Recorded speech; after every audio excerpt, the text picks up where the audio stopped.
I'm Ashton Addison from EventChain for Investmentpitch Media and FinTech News Network. And today on Blockchain Interviews, we have Erick Pinos, the America's Ecosystem Lead of Ontology and advisor for Wing Finance. Erick, welcome back to the show. It's great to have you here again.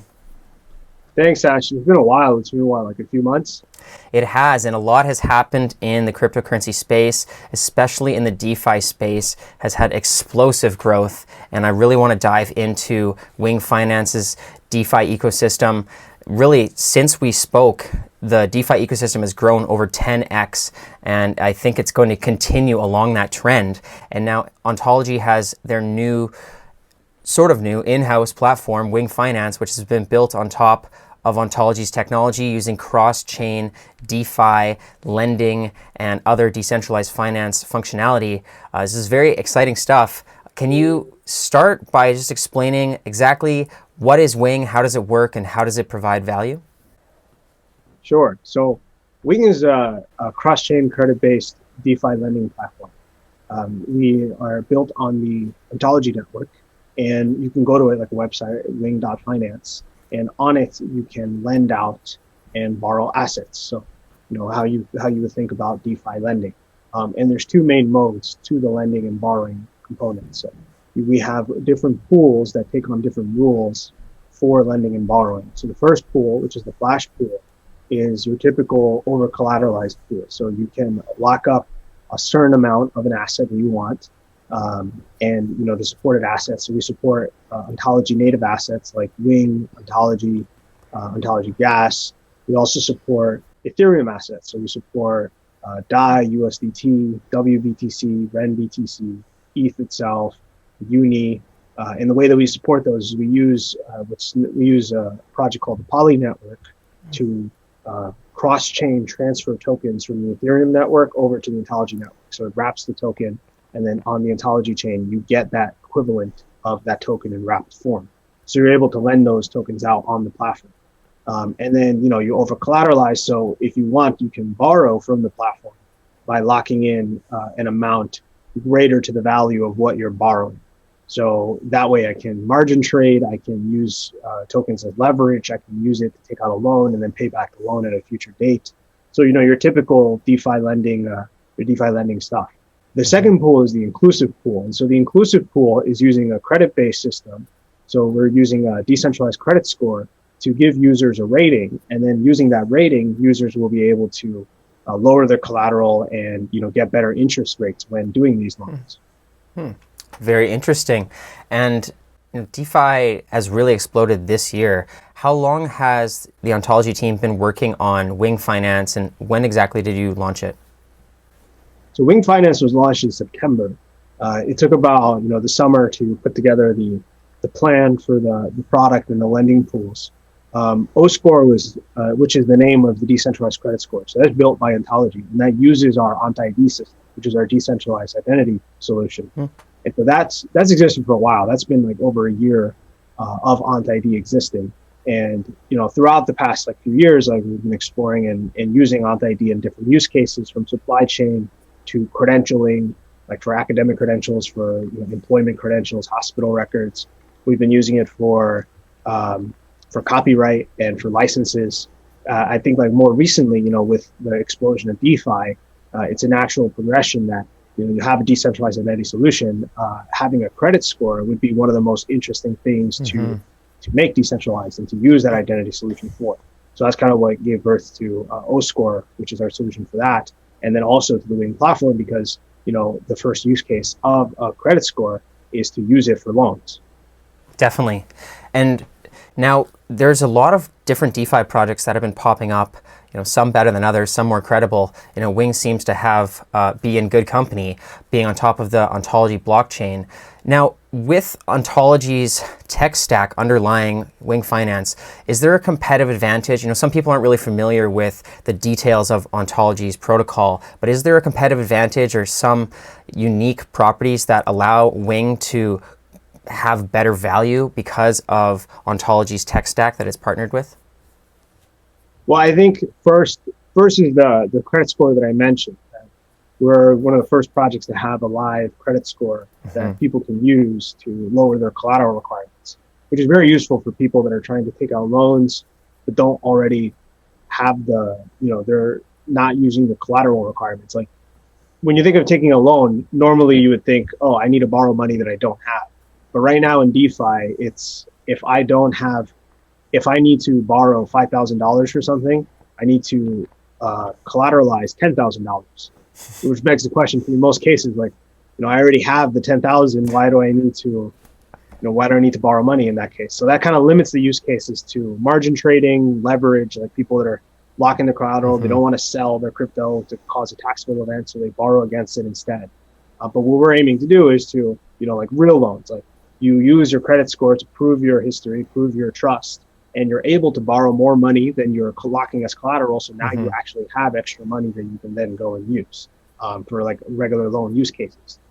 Student loans or business microloans, like anything like that. The other thing is that the fees are really cheap on Ontology. So lending and borrowing, approving loans, paying back your debt, and taking out new collateral, like switching around your collateral to different assets, like all those transactions are very cheap.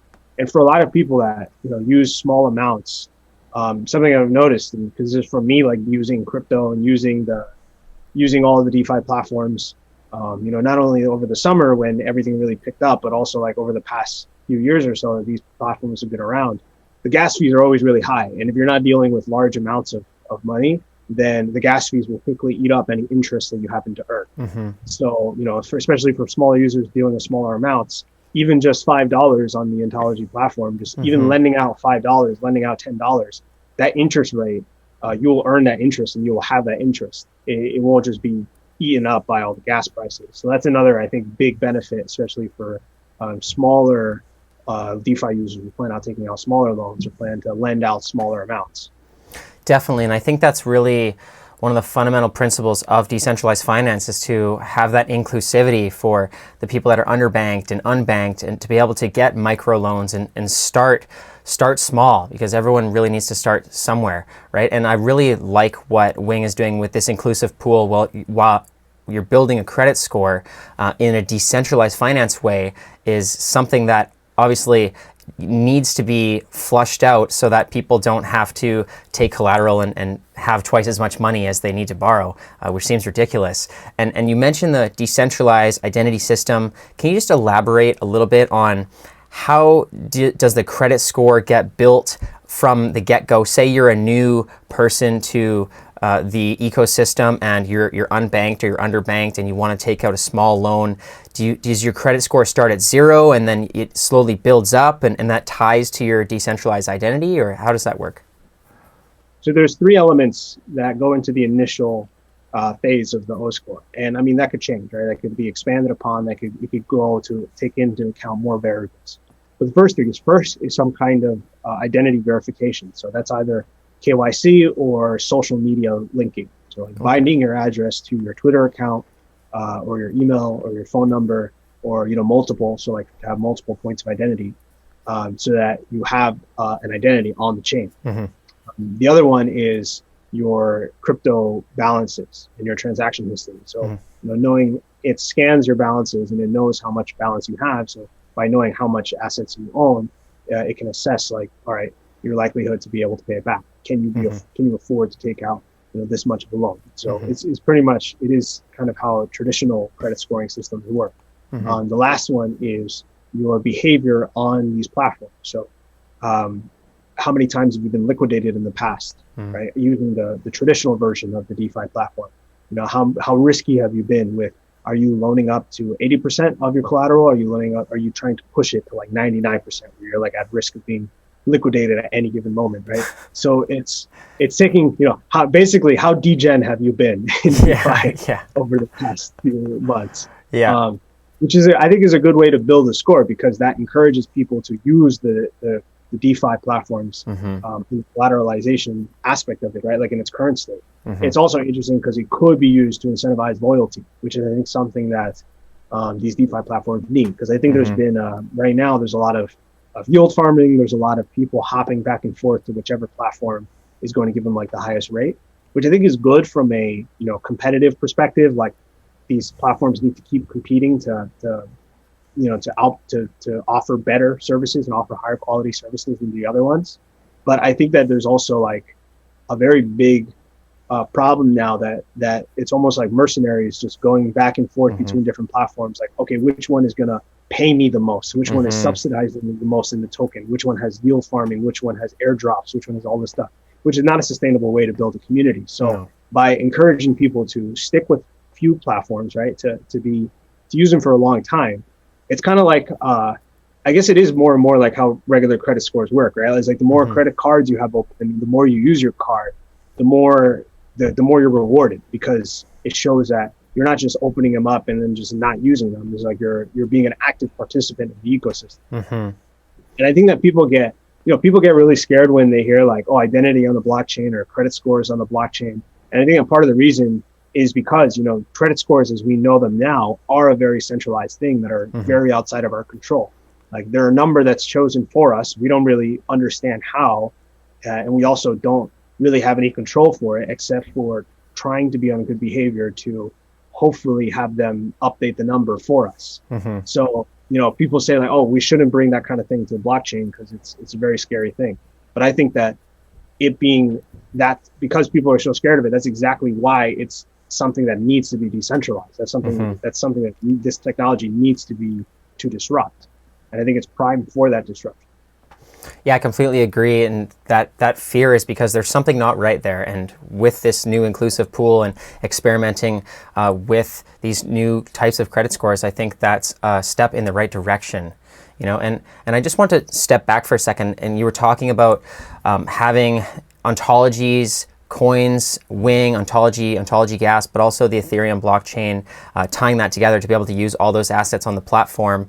And I was curious about Wing's token and the Ontology networks, and is there, because it's a decentralized finance project, is there incentives for people that are a part of the Wing ecosystem to help control it or to govern it in any way? Yeah, there are incentives. So the Wing token itself is both a governance and utility token. So governance, it can be used in governing and voting to list new assets on the platform, like which assets should be listed next, what kind of marketing initiatives should be done. There's a community fund for Wing, and so you can vote on what should the funds be used for marketing, for influencing, for trading competitions, for hiring out new people, rewarding bounties for people that contribute certain things to code or to the community. The token is also a utility token. So one of the features of the Wing platform is that not only is there lending and borrowing, but there's also an insurance pool. And so the insurance pool is to protect lenders in case there's bad debt and like people don't return the debt, and then now it gets written off and the collateral isn't enough to cover it. So then it gets pulled from the insurance pool. And so the people that are providing liquidity to the insurance pool, they get rewarded with Wing as well. So if you provide Wing to the insurance pool, then you earn Wing for that contribution. And I mean, you can take it out, right? It's like, it's a pool. So it's not like you're donating the Wing. It's like you're providing it as liquidity in case there's a liquidation that needs the insurance, which, I mean, as of now, it hasn't happened yet. And the platform has been operating for about 3-4 months. And most of the time when there are liquidations, the collateral is enough to cover it. So this is kind of like in a worst case scenario that there needs to be covered by it. There's also, when you lend and when you borrow, you also earn Wing as well, on top of the APR and the APY. So if I'm lending out and there's an APY, which right now the APYs are really high for Wing, for Uni, if you're lending out Uni, even for SUSD, if you're lending out like say SUSD on the platform, it's 25% APY just in interest, just like in general APY. That's 25% that a borrower is paying you, and then on top of that is another 25% of the Wing APY, which is you're earning the Wing rewards. Wow. On the other side for borrowers, right? Like the interest rates right now, depending on the asset, like if you're trying to borrow Bitcoin, if you're trying to borrow Ethereum, the interest rate could be like maybe pretty low. It's like maybe 3-4%. But you're also earning, if you choose to lock Wing that you hold at the time that you borrow, then you can also earn Wing APY for borrowing as well. Wow. And you only have to lock up 3% of Wing to the balance that you're borrowing. So if I'm trying to borrow $10,000 worth of Bitcoin, then I only need to lock like $300 worth of Wing. So it works out. It works out for, and then you will start earning Wing, which right now effectively cancels out the amount of interest you have to pay. So you pretty much get the interest paid back in Wing. Which, I mean, as there's more users to the system, right? Like those rates kind of go down. Is kind of what we see happen to all of these DeFi platforms. For sure. So it pays to be early. It pays to be an early adopter. But also, that only means that down the line the rates they go down. But in a way, that's a good thing, because lower interest rates means that more people can come in even without the incentives. So that is ultimately the goal: is to not need those incentives to help subsidize the system. You're kind of just operating purely on the interest rate. At that point, the platform has enough interest rate flowing through the system. Definitely, and more people using it, more liquidity, more people borrowing. So that's really interesting to have that Wing and so many different functions within the platform. And now we're running out of time, Erick, but the platform is live right now. I know that you guys are continuing to build on top of it. For viewers that are interested in learning more about Wing Finance and how to get involved in all of these extra functionalities, what's the best way for them to learn more? So the best way is to go to wing.finance. And if you want to use Wing, if you want to use the platform on your laptop, you can install the Chrome extension called Cyano Wallet, which is how you use Ontology and interact with the Ontology chain. If you want to use it on your phone, you get the Onto app, which you can go to onto.app. And that app is a multi-chain wallet. So you can have an Ethereum wallet, an Ontology wallet, a Binance wallet, a Polkadot wallet, all in the same app. And then there's a DApp list. And on the DApp list, there's Wing Finance. So you can go on Wing Finance from within the app, and then you can lend out and borrow from there. So it's actually, I mean, I found that to be the easiest way to use it, this idea of like mobile first crypto. Also the fact that because it's multi-chain, you can also have your Ethereum wallet and then go and use Uniswap and, use all the Ethereum based apps. So it just makes everything like easier to keep in one place. Definitely. Okay, well, I will leave those links in the description box below for the viewers. All the best with Wing Finance moving forward and Ontology, and let's follow up in the near future, Erick. Thank you, Ashton.